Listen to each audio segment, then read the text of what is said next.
This is Charlotte Talks. I'm Mike Collins. On the local news roundup, in the 2.5 weeks since the shooting at Butler High, guns are discovered at an alarming rate at other schools around the county. City Council moves another step closer to serving 4-year terms. Not everyone is in favor.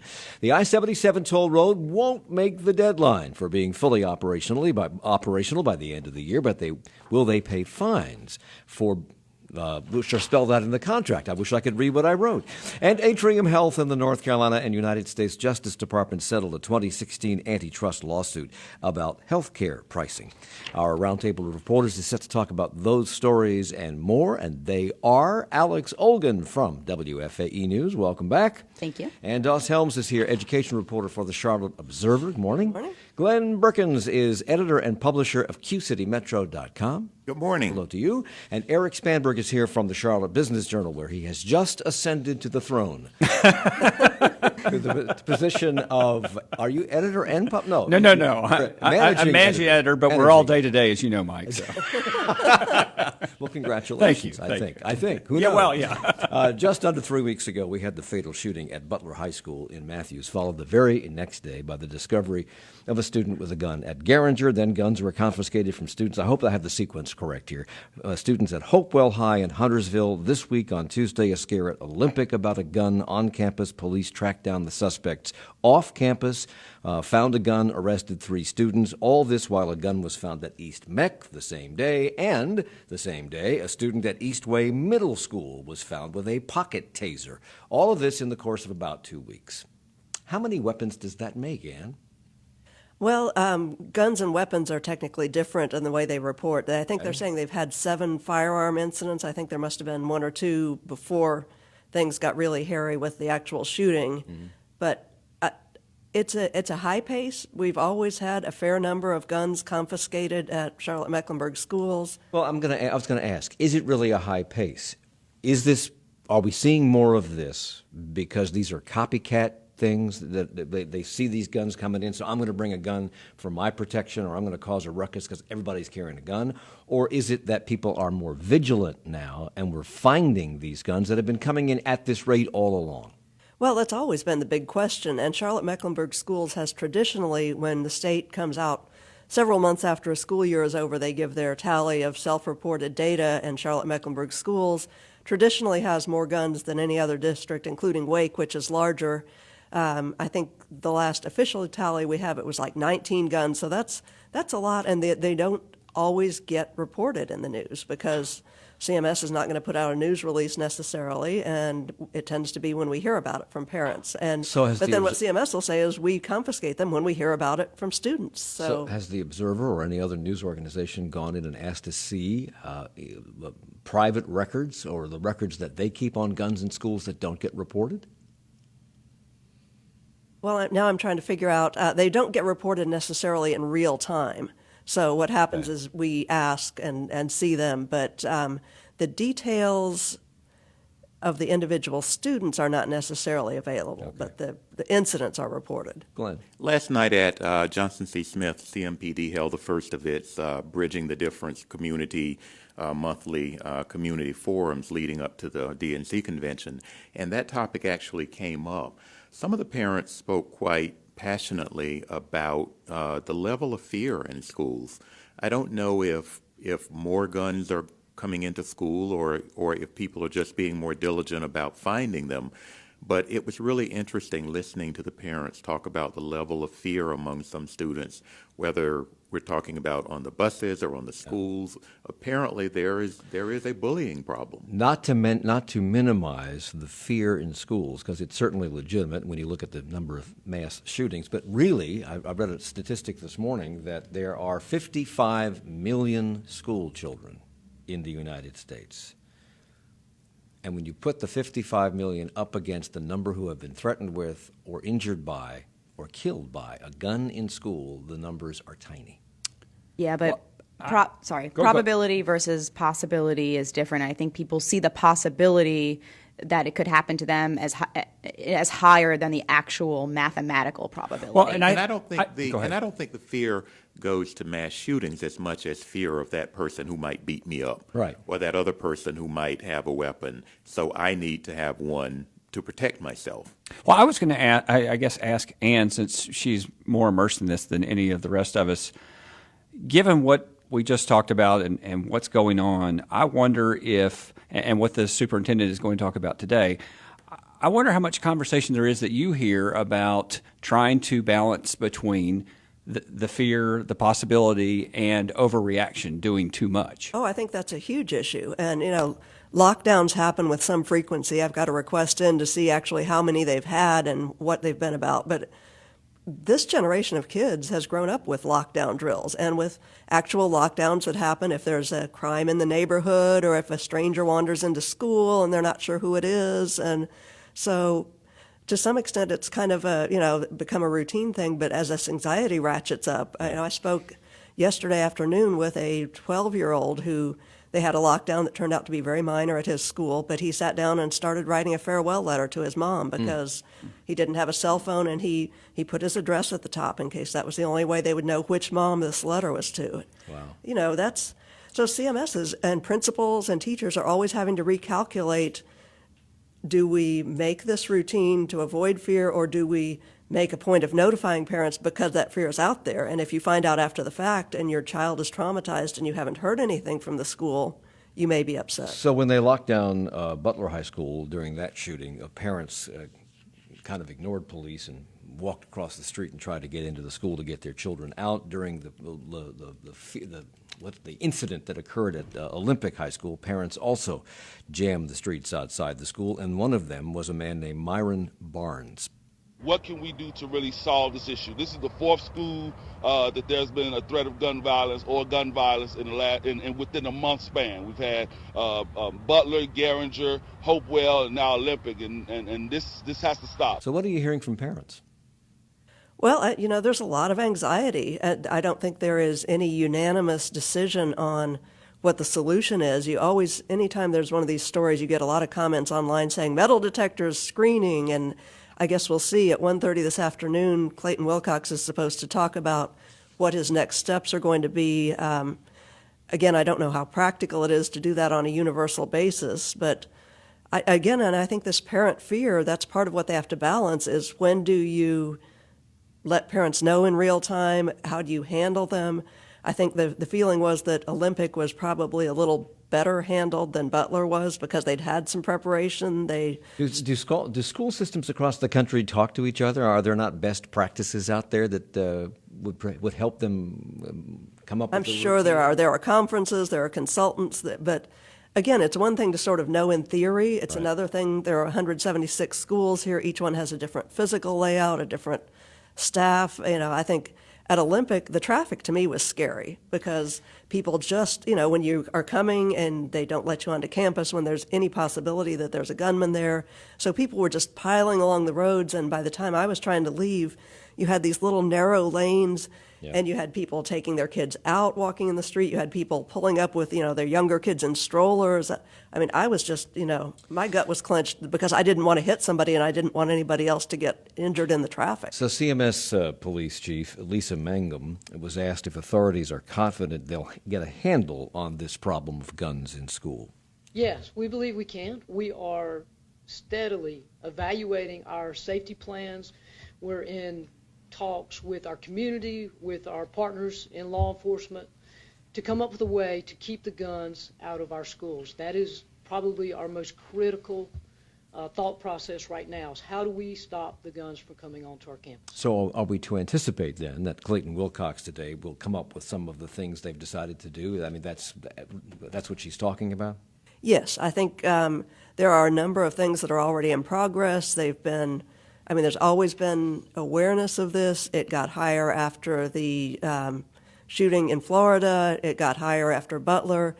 And I think Clayton Wilcox has said that he's willing to consider measures, including physical screening type measures, that he really did not want to go to. Which would include what, wanding and metal detectors and one entrance for schools, et cetera, right? Well, I think that's what we'll find out is, again, just how extreme one would go on that. And these shootings just show how hard it is. It's not like you can target 3 or 4 schools that are a big risk. It's been all over the place. And let's be clear, unless we're really prepared to do that, it's going to be very difficult to get guns out of schools unless we can establish some type of TSA type. That's what I was going to say. This feels like flying. Yeah. There's a before and after. Wow.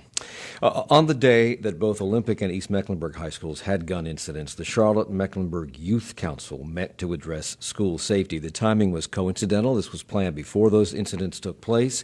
The goal for the meeting was to hear from students about what they needed to help keep them safe, and the students said that not only do weapons have to be kept out of schools, but officials need to focus on why students would ever think to bring a weapon to school, and they got an earful. One student told CMS to give up. She said, quote, "You fail. Let the parents take this over. Start with metal detectors and go from there. You can talk till you're blue in the face, but you aren't doing anything to change that. Talk is cheap, especially when it comes from CMS." What was the reaction to that? Because they were sitting there, including Clayton Wilcox. Yeah, and I was not physically there. It was a big table full of people, so I did not hear a response to that. But I do think that CMS deserves credit for having a lot of people there. Right. They had almost all their top staff. They had Clayton Wilcox. They sat there for probably close to 90 minutes, and the adults just sat down at the table with the youth and listened. Rocky River High School student Amaya Burse brought up the subject of bullying, which you alluded to earlier, Glenn. She asked for a show of hands of students who had been bullied, and then when she asked if a teacher had done anything about that bullying, all of the hands went down. That's concerning. So we're having issues of us telling our teachers, us telling administration, and the worst thing that they do is they suspend the student. The best that that's going to do is make it worse, because now the student's going to come back and say, "Oh, I came back from vacation. Now we're going to fight." Which, personally to me, I feel like that is causing a lot of students to feel, well, if the adults aren't going to help me, I have to protect myself. I'm not saying I would ever bring a gun, because Lord knows, no. But a lot of students are feeling like adults aren't protecting us. Adults aren't helping us. We're going to people and telling them this is happening, and nobody is helping us, nobody is listening to us. Did anyone from CMS respond to that? Do you know? No, this was They were people just listening. They were just listening. I mean, there were comments at the end, and Clayton Wilcox said he wants to keep hearing from them. Well, here's what he said at the end of that meeting. You're going to see in the next couple of days that we are going to talk loudly and proudly about what we will do to keep you safe. But we also need you then to echo back to us when we haven't done that job well. Because quite frankly, we will be better when we listen to the kids that we serve. So he wants to hear from kids. Is there a mechanism in place for that communication to take place? Can that word get to him or people just below him when the kids are really concerned about things? Well, I believe he does have a student advisory council, and that tends to be, highly engaged student leaders from all of the different high schools and Charlotte-Mecklenburg schools. One of the things that this group pointed out, and it was a packed room, the students were very interested in this, but they were saying in some ways that the difficult group to reach is the kids who will never come to a meeting like this. These are the engaged students. Mm-hmm. What about the kids who are not engaged at all at school, who are not in clubs, who are not talking to teachers or counselors, who are potentially at the most risk of being either victims or potentially perpetrators?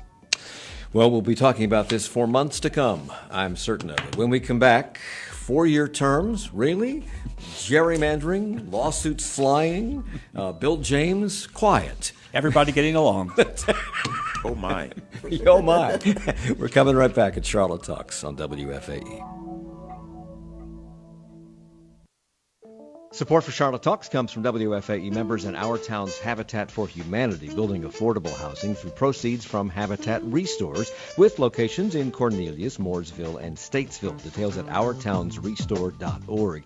And the Charlotte Auto Show, presenting over 300 new vehicles by 30 manufacturers now through Sunday at the Charlotte Convention Center.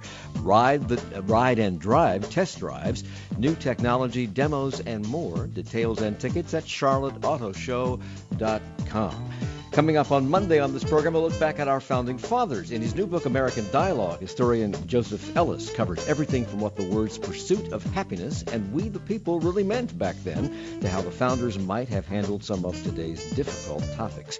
Eric Spanberg, guest hosts on Monday, joined by Joseph Ellis for a conversation about what Washington, Jefferson, Madison, and Adams said about important issues and how we can apply their wisdom to today's issues.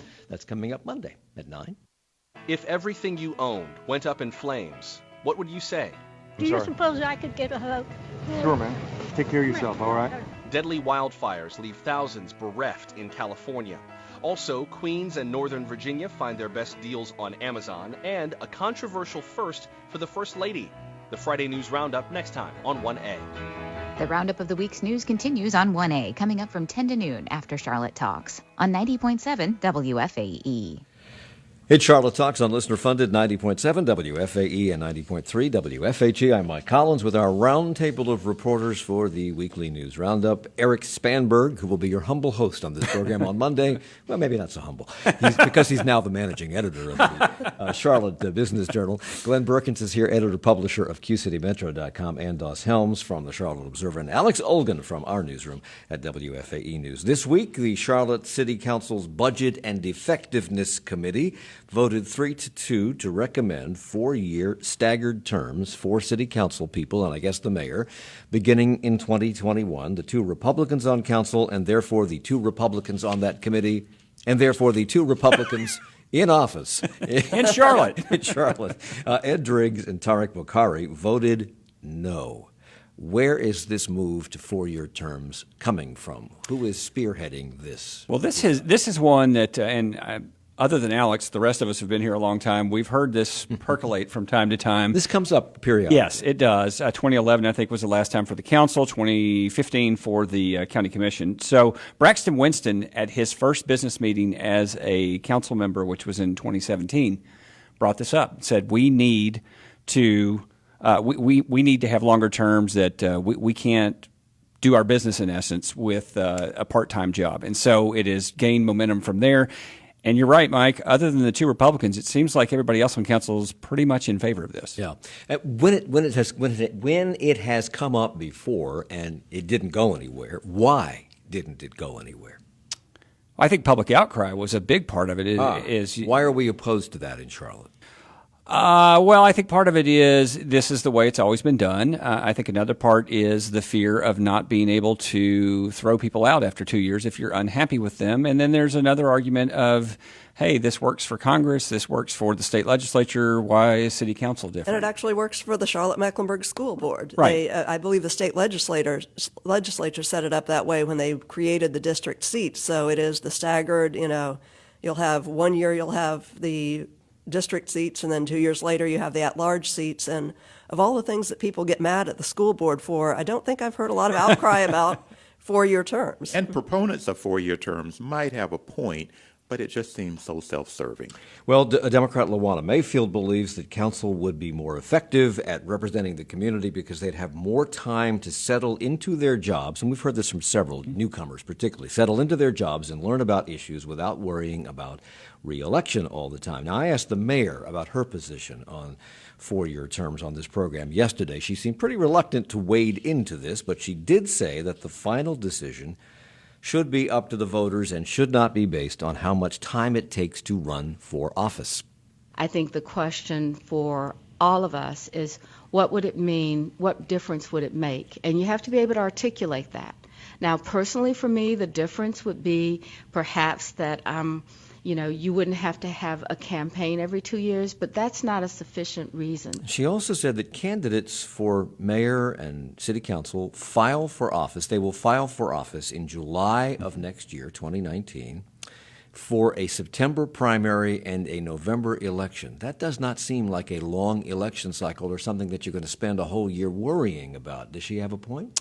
Well, I would back up from there and say that I think the thing about what the mayor is saying is interesting. I've been amazed all along that the council members who are supporting these longer terms keep saying, well, you come in and you can do things for 14, 15 months, and then you just have to stop. I mean, it's such a blatant admission that, hey, I'm not going to tackle anything that could endanger my reelection chances when we get within So it's not 9 about months. collecting money or knocking on doors and canvassing. It's No. about not doing anything that might endanger you. I mean, at least that's how I interpret it. And you know, typically when we have a tax conversation, there have been some exceptions. It's usually in an off year. But then the inverse of that, or the converse of that, is that if you have 4-year terms, you get in there and you can do anything. Yes. But yeah. you know, if you have For the this- middle 2 years. Yes, and If I you think have there's the a fear of that. staggered 4-year terms, it's still an election year every 2 years for somebody on that board. So if the idea is that you're going to back away from anything controversial, that doesn't really change. Yeah. This is one, I think Glenn made a good point. It just rankles people. It feels self-serving. And yet, if you look at the Congress, the House of Representatives is elected every 2 years, and the Senate is every 6 years on staggered terms.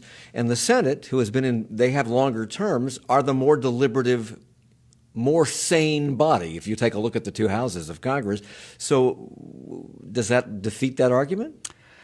That's a good question. I mean, I would start with a lot of the council members when I've asked them about this say, well, you can't compare this to Congress anyway because it's just a different beast. So I think this is one of those issues where it's all your perspective. It's what you want, what you feel comfortable with. I don't know that there's any one silver bullet. Alex. And I think the voters have opinions, but do they really understand what it is like for the council people? Of course not. Yeah, and I would say one thing that has come out loud and clear in the past couple of weeks, remember that under state law, the council could just vote to do this and leave it at that, although 5,000 signatures would put it up for a referendum. The message has already resonated loudly enough that now council members are saying, okay, this is going to be a referendum, by the way, likely in November 2018. Yeah, that's one of the questions they'll have to consider. They'll consider whether or not they want to do this and then how they're going to do it, because as you say, they can vote on this themselves and it can happen, but 5,000 signatures on a petition could overturn that. So maybe the best way to do that is just to send it to a referendum. At that committee meeting the other night, Luana Mayfield said council should make the decision, while Ed Driggs suggested putting it to the voters. Mayfield pointed to the fact that residents rejected the Uptown Arena for the Hornets, but City Council decided to go ahead and do it anyway. This community has historically voted against its best interest, Ed. This community voted against. Do you understand what that means? In a democracy, so you're saying that people don't know what's good for them. Wow. Yeah, this is going to be fun. The first fun for those of us in the media covering it anyway. December 3rd is the first night that the full council will debate it, and you can prepare for more exchanges like that. Because that's exactly what happened when Yes. when the voters said no to the downtown arena, and then the city council came back right after the vote and said we're going to do it anyway. Yeah. That was the big conversation. Oh, we don't know what we're talking about? Yeah. And Mike, if you remember, a lot of the argument was it was a bundled package of projects. Every one of those projects wound up being built and with public money. So, yeah, you're right. They did all of it. I think this will end up, however they decide, end up being the opposite of the toll road, which got little attention when they were discussing it, and then people realized, oh my gosh, this affects our lives. I think whatever they decide on this, people will eventually not care. Yeah, real quickly, Mike, one thing that is interesting is if you go in 2019 on the ballot, that's a municipal election, usually about 20% turnout as compared to a presidential or midterm. Right. So very few people will be making this decision. Yes. But despite the 3-2 party line decision in the committee, our Steve Harrison reports that a poll conducted in late October of 385 active voters found that 62% opposed longer term. Now, 62% of 385 people is not a big number. And the poll was conducted by Forward Charlotte, which I formed before the last mayor's race to oppose Democrat Jennifer Roberts and is run by a Republican strategist. So does that taint the results in any way? Well, again, it might, but I would also point out that those numbers actually closely mirror the voter response when county commission when that came up. Okay. It was 66, 60 34. some Yeah. opposed. So I mean, I just don't see this happening. Why do Democrats want this, but Republicans, the two Republicans, don't? What's the reasoning? One thing I wonder about with the two Republicans is, if you know it's going to go on the referendum anyway, you might like the idea of having a 4-year term, but it's easy to oppose it publicly and reap the benefits. That's maybe that's too conspiratorial of me. I don't know. Okay. It's not. Well, thank you, Glenn. the election is over. The campaign commercials have stopped. Thank you, God. The new ones start next week, Mike. Anyway, that election saw substantial Democratic gains here and around the country and against extreme odds because of gerrymandered districts. Democrats broke the GOP supermajority in the legislature, of course, but this week, Common Cause of North Carolina and the North Carolina Democratic Party have filed a lawsuit against the General Assembly over the state's legislative maps, which the two groups say are unfairly stacked against Democrats. Why now? Well, the head of the state Republican Party got a good quip out of this. Yes, Dallas Woodhouse. Yeah, Dallas Woodhouse. He said only Democrats would sue over districts that they just won. But the argument from Common Cause and the Democratic Party is that that the districts are so stacked that even with a blue wave, there's no chance of Democrats regaining the majority. Republicans are saying, look, you were happy with this for 100 years when you could draw the maps, but then when we got control, you didn't like it. There's some truth to that, but also, Mike, there is a more sophisticated method of gerrymandering now with computer programs and analytics. So I think most voters would like to see this taken away from the politicians. Let's go back to a little bit, because Common Cause says that, and I'm not sure everybody understands this, the Democrats won the total vote in both the House and Senate races, but they did not capture a majority of either house. Not even close. Yeah, and they went on to say that as drawn, there is no conceivable way for Democrats to win a majority in either chamber because of gerrymandering. And the Republicans have little defense for this because they've come out publicly and said the only reason there are two Democrats at all is because we couldn't figure out how to make it one. Right. Because when you look at, we're talking about General Assembly, but then also when you look at the congressional delegation from North Carolina, it's 10-3 in favor of Republicans. The vote this past time was 50-48. So that shows you how imbalanced it is with gerrymandering. And we've talked about this a lot on this show, whether the Supreme Court will in fact take a look at North Carolina as a place where gerrymandering is unconstitutional on the basis of partisanship, not race. So that is still out there to be determined. And the day before this lawsuit was filed, Mecklenburg State Senator Jeff Jackson, a Democrat, was on this program talking about gerrymandering, among other things, and he said then that there are many Republicans in the General Assembly ready to make redistricting fairer, and he floated one possible step they could take.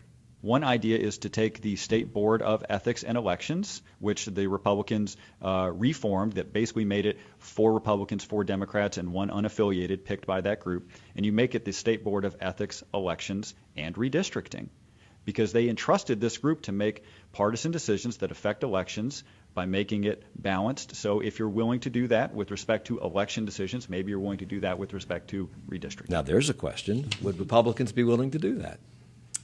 That's a good question. I still think that whenever we talk about gerrymandering, if I can say it, and redistricting, the party that's in power, what would motivate them to give up power? Right. I think that you're going to have to do this Fairness, through the courts. Patriotism. Those are noble characteristics, Mike, but I'm a little bit doubtful. Especially when the party that's in power is not winning the popular vote. Yeah. And they literally would be giving up power. So would you say then that we actually do live in a blue state? We just can't show it because the deck is stacked? I think it leans blue. I don't think it's entirely a blue state.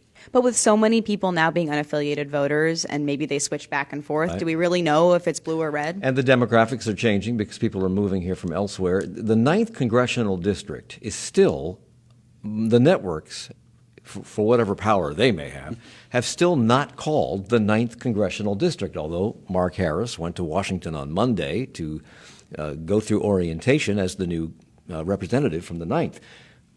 When are we going to know what the official final count on the 9th district is? Do anybody know? Aren't we supposed to know? I'm trying to remember. The canvassing is today for yeah. Mecklenburg County. But I don't know if that's true for every county. I think for the state it is Monday of next week, Monday or Tuesday. So I think we should know by the middle of next week. But there's no challenge, Mike. There's no. Right. I mean, I don't see any way this is being undone. Okay. Well, we're not talk in Florida. about are we red or blue, and I think what we are partly is blue cities and red rural areas, which is a really important dynamic that's still out there. And too. the people who live in the cities is the bulk of the population. Yeah, and the suburbs. That's why there's all this talk about the suburbs, because that's kind of the no man's land. Right. Well, one of the Republicans who lost in this last election, because we had a clean sweep of the county commission. There are no Republicans coming up in, I think, when do they get sworn in, December or January? December 3rd. After that, there will be no Republicans on county commission, and one of the Republicans who lost was longtime county commissioner Bill James. And as a result, Bill James told Channel 9's Joe Bruno in an email, there is one left, meaning meeting. There's one meeting left for the old board, and I elect to skip it. That is not unusual and is completely at my discretion. Meaning he'll skip the last meeting before the new members are sworn in, but then he blocked nearly everybody from his Twitter account, changed its setting to private, did the same thing for his Facebook account. And people in the press are all aflutter about this, but isn't that just a guy transitioning from public to private life? Yeah, I mean, I think the reason that people in the media are taken with it is he has been so divisive and he's been so, I guess, recalcitrant. He's a guy who likes to mix it up publicly, and so it's a little bit of a surprise that he would go quiet that quickly. And I think you're right. I think the timing of it just happened a little fast after the election. I think in January or even after the new county commission is sworn in, I think people might have looked at it a little differently. Imagine if it was someone in a higher elected office, like a senator, or if Robert Pittenger just turned off all of his public, facing methods of communication. Why do you think he did it then? He says it's because he wants to become private. Well, I think, he probably does want to become private. I think he's also very disappointed and frustrated. He didn't campaign. And he's never been a schmoozy kind of guy. He's never been out pressing the flesh. He's done his communication electronically, and he's never been, a flatterer. And part of this, he sent an email to Dina Diorio, the county manager, and said, "Need help boxing and moving all the junk in my office. Add my nameplate from the dais to the pile. If the new board ends up awarding me the Order of the Hornet, I won't be there. Just mail it to me." So again, it sort of has that feel of walking out with the middle finger in the air. Yeah, I was going to say that's kind of Bill's style. Yeah, I emailed him. When you correspond with him by email, he will give you very detailed answers. But he does remain defiant. I asked him about possibly running again. He said, "quote I am ready to collect my county retirement money." So yeah, he's not sort of. I don't walking think he's out. given up any paychecks either on the way out the door. Is there county retirement money for county commissioners? Is there? I don't know the answer to that. I don't either. There must be. He thinks so. Yeah, he thinks so. I feel a 30-part series coming. But it is interesting because Bill James has been in office 22 years. He has been so loud and vocal about so many issues. He does not back down from a fight. And even though he's defiant in these little exchanges, he is essentially just saying, you know what? I'm out of here. And he's never called to concede or to congratulate Susan Rodriguez McDowell, who will succeed him. Wouldn't hold my breath for that one. No. For what it's worth, I'm told the New York Times did call the 9th Congressional District for Mark Harris, but they're not a network. They're a newspaper. The AP hasn't. New York Times has. But what about the William Brawley, Bill Brawley, Rachel Hunt race? Have they called that yet?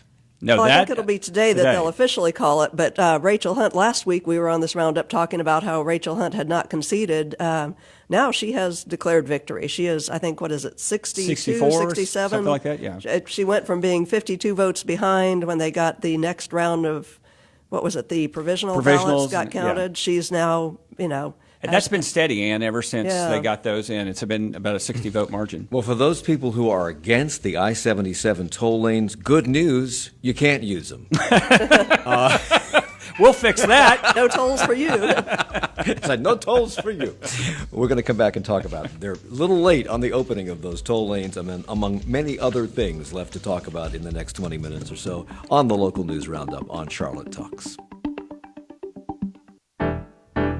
Support for Charlotte Talks comes from WFAE members and Our Health, an independent provider of primary care clinics designed to simplify healthcare for companies big and small. More at Our Health, spelled OUR health.org/NPR.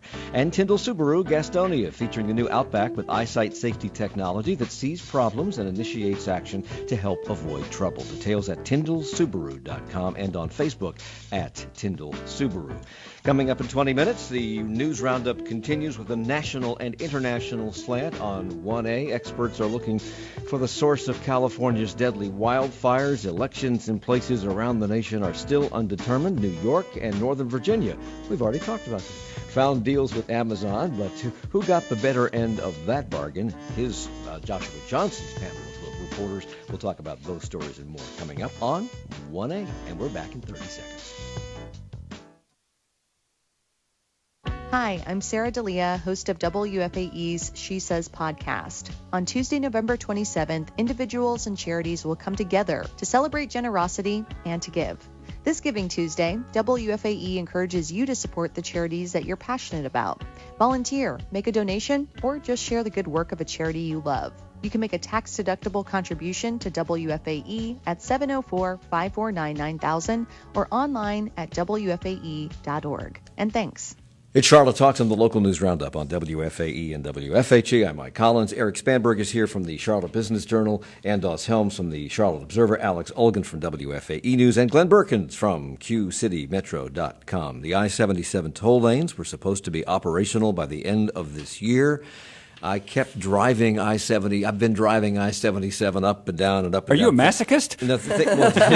Yes, in a word.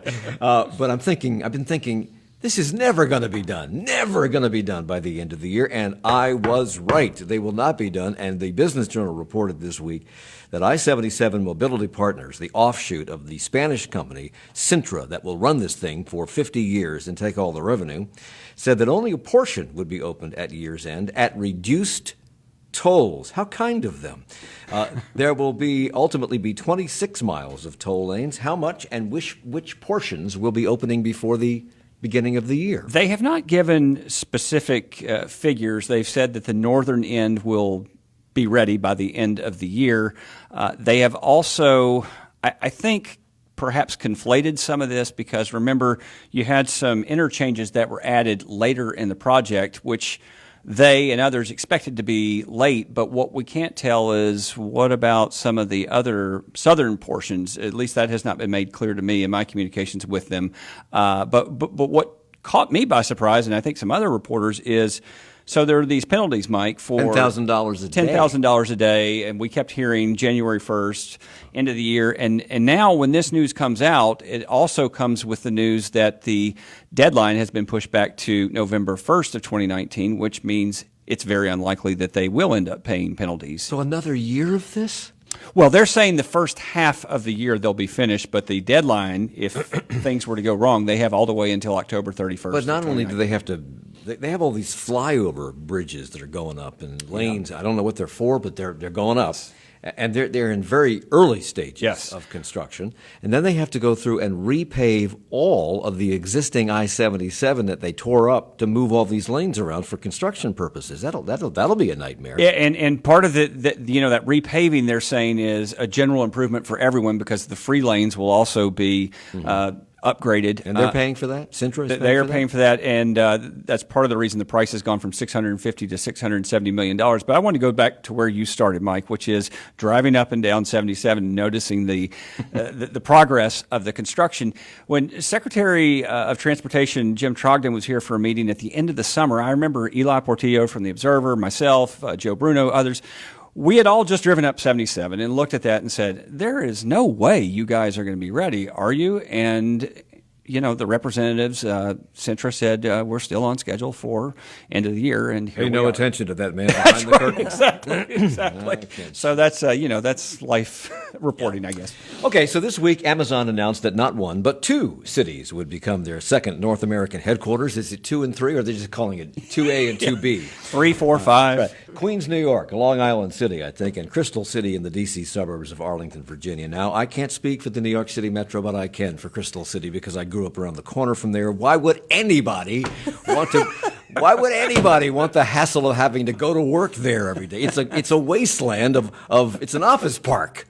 That's what it is. It's an office park on the Potomac. You make it sound so inviting. It's an office park surrounded by a parking lot. That's right.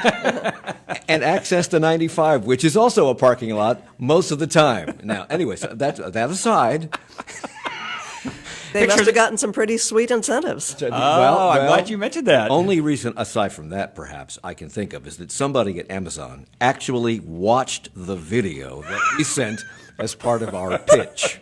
In Charlotte, we call our downtown uptown. But y'all will get used to that once you come round. There's a hum here in Charlotte. We're moving and buzzing. We're the #3 city for banking. We're like New York's polite cousin. And we have sunshine.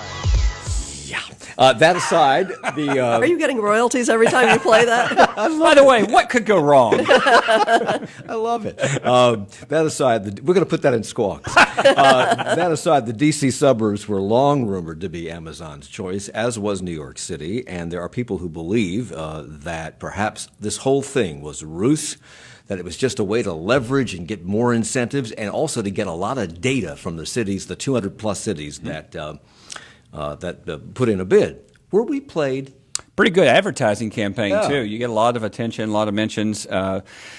I think the 236 cities that lost out feel like they were played in a lot of ways. And to throw salt in the wound, Mike, you didn't mention the fact that Amazon threw in 5,000 jobs to Nashville, which seems to beat every city in North Carolina for every economic development project. But yeah, I think there's a lot of frustration on the bigger question of, did they know all along where they were going? Because these are not surprise cities by any stretch. So I asked Mayor Lyles when she was here yesterday on the program about whether she thought we'd been played, but she saw a larger question that we should be asking ourselves. Nationally, the question is now going to be, should we be doing this kind of national competition, or should we be investing in the fundamentals of our city so that people say, I want to come? Some say that we dodged a bullet. People in Seattle would say we dodged a bullet because of what has happened to traffic and congestion and housing prices out there.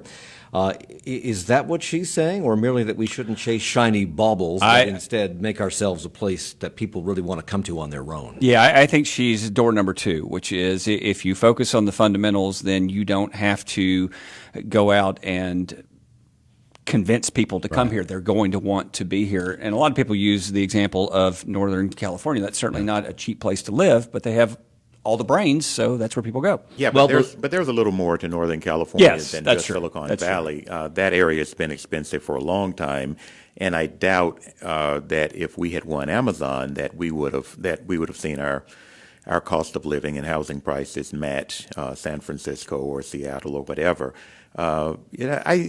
I think it's hard to argue that we dodged a bullet by not getting one of the prize jewels in economic development. Now, the Observer and probably some other organizations have asked repeatedly to see the Charlotte Regional Partnership's bid, because they're the entity that put the bid in. The city of Charlotte didn't bid for this. They did.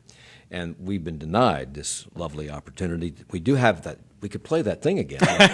But that's the only thing we've seen is that video from the pitch. Will we get to see it now that we're definitely out of the running? The decision is over. Will we get to see it? Yes, because I think the reasoning had been that Raleigh was allegedly still in the running, and that part of our bid was the North Carolina's incentives. So that was somehow keeping that secret was important. And now that there is no chance that anyone in North Carolina is getting it, they're saying they will release it in, I think, the next 25 days. Yes, that's right. Well, that'll be interesting. Yeah, that'll be very interesting because, Mike, it was $1.5 billion worth of incentives in New York and $600 million in Northern Virginia, and we all want to know, what was Charlotte offering? Okay. Sunshine. Yes. And Maybe buzz. We'll learn how buzz much, and sunshine. And a downtown that's called Uptown. Maybe we'll find out how much they paid for the video. Yes. Want to hear it again? No, I didn't think so. All right, City Council will soon decide about whether to approve the spending of $115 million to expand and upgrade the Charlotte Convention Center. Where will that money be spent? So they're going to add a bunch of meeting space, about 93,000 square feet, and they're also going to build a pedestrian bridge linking over Stonewall Street so that you connect better between the convention center and the Westin, which is the main convention hotel in town, and the Whole Foods and all those things, trying to make it a little bit more walkable. Are we losing business because we're not state of the art? We're 5 years old, 5 minutes old? Yes, there's still always that debate. And also, Mike, 1,000-room hotel has also been part of the conversation. We'll see where that goes. And this money comes from the hotel motel tax? Yes. There was a time when city planners were kind of down on those overhead walkways. There's one gone up now over Church Street, and now we'll have another. Yes. Is that debate now closed? Well, this one is not part of the Overstreet Mall, so this is outdoor pedestrian access. They're trying to make a clean route from South End all the way through Uptown is what they're trying to do, where you can just walk all the way. So I think that's separate from the argument you're talking about. Okay. Back to school for a moment. More lead's been found in the drinking water at 4 Mecklenburg schools. Is that correct? How did they find it? What do we know about it? When are they getting rid of it? Well, this is the ongoing. They did a round of testing where they caught a lot of flack because they did not immediately notify families of the results. They said, well, we're going to keep doing this. We're going to be very open about it. So round 2 is 35 schools. They've completed the testing on 15. 11 of them came up clean, and then they found, I think fortunately none of this sounds like things that were really students being highly exposed. There were, I think, 2 classroom sinks at a small alternative high school performance learning center, a sink in the press box concession stand at West Charlotte High, a sink at an administrative building. Why would it be scattered plumbing throughout a building? Why just sinks in certain water fountains? Why not building wide? That's odd to me. Well, they don't think apparently that it's the pipes, and again, this is not like Flint, Michigan. They don't think that the water supply itself is contaminated. This is old sinks and drinking fountains where they think that it's actually those fixtures themselves that, especially if the water sits overnight, lead starts leaching out into them. So that was part of the debate with the other ones, is that CMS was saying that, there was very little chance of exposure. That was not a constant supply of lead gushing out. In a lot of cases, they were fixtures that were not heavily used by students and or faculty. People are very skeptical. But nobody's been hurt by this. So as far as we know, right? Okay. Atrium Health and the North Carolina and United States Justice Departments, yesterday I think it was, settled a 2016 antitrust lawsuit about health care pricing. What was the suit about? What's the settlement entail, Alex? Okay, so the suit is about what's called anti-steering provisions. Now, it's normal for insurance companies to make deals with certain hospitals and say, hey, patients, you should go here, you can get a better deal. But what was the Justice Department saw problematic with these deals is, as part of those contracts, Atrium said, but you also can't encourage people to go to other places. You can only encourage people to go to our place. And therefore, we can raise prices sort of unfettered. And that was the Justice Department's argument. Now, Atrium in this settlement doesn't say they did anything wrong. They don't have to pay any fines or any penalties. They just say they're going to make changes going forward. In fact, they said they encourage competition. They did say that. And they also said that some of this language was quite old. What's interesting as part of the settlement, assuming it's approved by a judge, which it hasn't formally been, is that the Attorney General can now look at the language in those contracts. So how will this affect healthcare, patients, doctors, the hospital itself? It might be a while because they have like 270 days, Atrium does, to come up with a plan about how they're going to comply with this. You probably won't even notice anything until the next open enrollment period at the earliest. But if you do notice something, maybe you'll notice that there's comparisons. Now you can look at, get an MRI cheaper down the street. There's also a new pilot program at Yes. 6 North Carolina hospitals. I think Novant Presbyterian is one of them, where they've brought in what they call peer support specialists to deal with people coming into the emergency room who have problems with drug abuse or drug overdoses? Or alcohol or mental health issues. I mean, it's some infusion from this federal opioid treatment dollars that's gone to a bunch of different states. And one of the things that health leaders think is a good idea here is to reach people when they're coming in. So these peer support specialists Yes. are people who have had Exactly. problems themselves. Yeah. So they know what they're talking about. Well, that's the theory. Exactly. They know what they're talking about. They can talk to someone on a non-medical terminology level. Just say, hey, I've been there. I know how you feel. This worked for me. Let's see if I can help you. And get moving, America. The federal government came out with new guidelines for physical activity. I know you're going in depth because you're hosting this show next week for a day, and you're going in depth on this during that program. But in a nutshell, what should we be doing? Walk more. Do anything. Exactly. In fact, I read this morning's stories while walking in the treadmill. So I'm really taking those guidelines seriously. Impressive. But the guidelines aren't all that different. They're just trying to say now, like, even smaller amounts of physical activity, like taking the stairs instead of the elevator, walking to get coffee at work, that'll count towards your 20 minutes a day. Just do anything to move is basically what they're saying. So get one of those desks that you can lift up. Exactly. Do anything to keep walking. It was sadly reported yesterday afternoon that the North Carolina teacher who went missing in Mexico on October 28th has been found dead. And authorities, quote, are searching for those responsible to bring them to justice. The teacher was Patrick Braxton Andrew, a Davidson College graduate. What else do we know, Ann, if anything? I don't know much about that at all. I'm not sure he was found yet. I know that they had concluded that he had been killed by a criminal element in that area that was operating in that area. The last I read, they were still looking for the body, however. Really? Yes. Well, I don't know where I found the word "found," but I took, maybe, I took it from something. I The don't family know. has definitely said that they've been Yeah, the told that family. he's dead, but that, I agree with Glenn. Last I saw was that they were still looking for the body. Okay. In Huntersville, the new 11-member commission, the new Educational Option Study Commission, formed to study charter schools and had their first meeting on Monday night. Is this another step toward investigating a split from CMS? Well, this is a few weeks ago, both Huntersville and I believe Cornelius formed their own study commissions. Meanwhile, they're also participating in the countywide one that includes all of the municipalities and CMS. But yes, the things that are on the table for them to look at include forming their own charter schools, working with CMS, doing nothing, and I think they also put splitting up with CMS, which is sort of one of those, put the most dramatic option on the table, is unlikely as it appears to be at this point. That appears to be in every suburban neighborhood's hope chest. That's a memorable way to put it, Mike. Very much. Meanwhile, Hugh McManaway is back. Have Yes. you noticed? Is anybody driven past him? He is back, Yeah. and he's under heavier fortification now.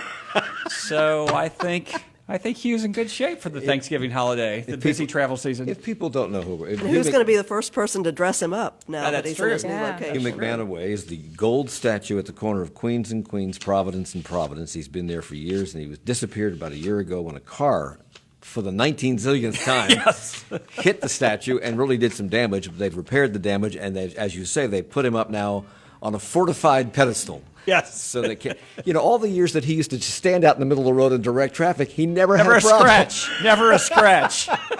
So we're glad he's back. We're glad he's back. And we're glad you're all back, too. Alex Olgan from WFAE News, and Doss Helms from the Charlotte Observer, Glenn Berkins, editor, publisher, QCityMetro.com, and Eric Spanberg, managing editor of the Charlotte Business Journal. Thank you all for the hour.